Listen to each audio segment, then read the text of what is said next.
New magic. Well then, even more reason to begin the plan. That design is still terrible. Objection!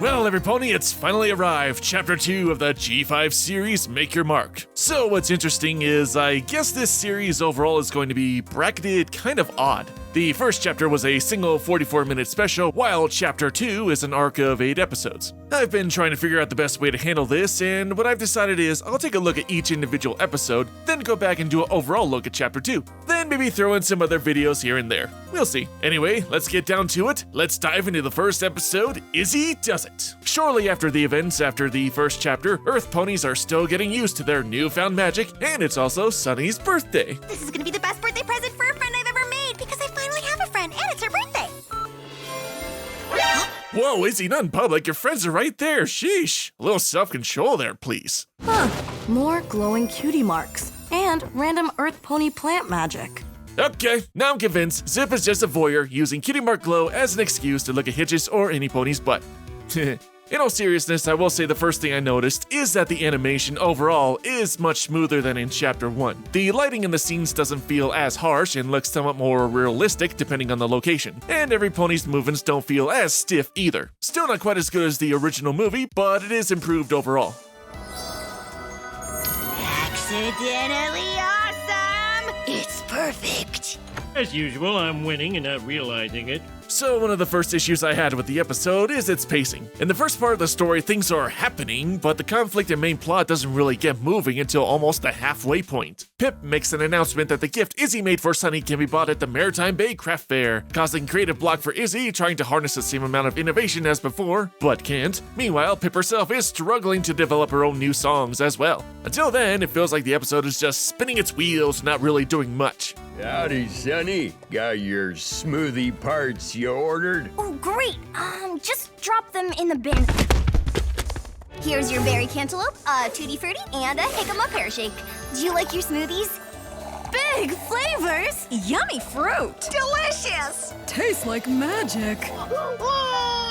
This baby dragon needs a nap. You want to keep putting the stuff away while I tuck him in? Thanks. But okay, once the main plot gets rolling, things do pick up, seeing the relatable and creative struggles the two mares are going through, which does lead to some pretty funny moments. Almost it.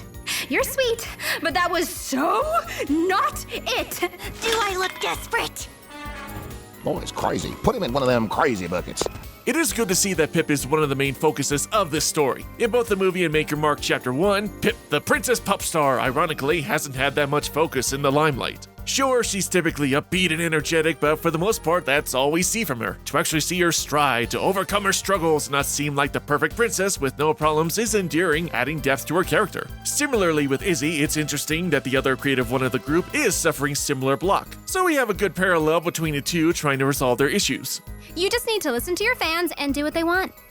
Okay, that's brilliant. Something EA and a host of other video game companies should be doing. But yeah, it makes sense. Adjust your product with surveys and opinions to make it more appealing to the masses. I'm overall enjoying the dialogue and interactions between the two when it comes off as genuine.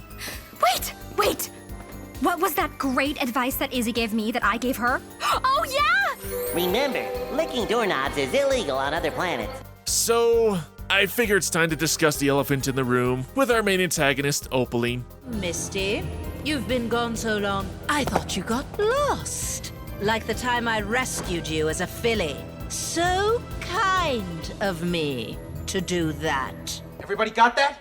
I think everyone is in agreement that this color palette is absolutely atrocious. She's got this deep fuchsia color for her fur and that hot pink muzzle that completely doesn't mesh, and it horribly contrasts her white and mint green mane. It's so distracting. Every single scene with her I can't concentrate on anything but that awful design. I can make her look better right now. Watch. It took 10 seconds and all I did was adjust the hue and saturation. Character-wise, she's really not that interesting. She really hasn't done much except "Wahahaha, I'm evil" and stuff like that. I hope the writers give her some much better depth later on, because otherwise this is not gonna work. Also, the funny thing is, her look in Tell Your Tale is actually okay. Not great, but light years better than how she looks in 3D. Okay, rant over. So bottom line, the primary A-plot with Izzy and Pip is good. It's just that the B-plot and everything else that goes on with Hitch and the others, it's just not that interesting. And a big factor of that is the B-plot's dialogue. It's decent most of the time, but there's just a lot of superfluous and unnecessary talk and scenes. There's a chuckle here and there, but overall the pacing in the B-plot just slows down the story. The only other major elements to come out of this episode is the spy mirror Misty dropped off, and Sparky Boom Man's dragon fired.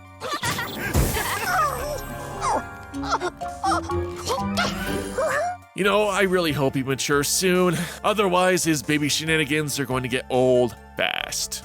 My unicycling card. And you too can own Izzy's unicycling card for $29.99.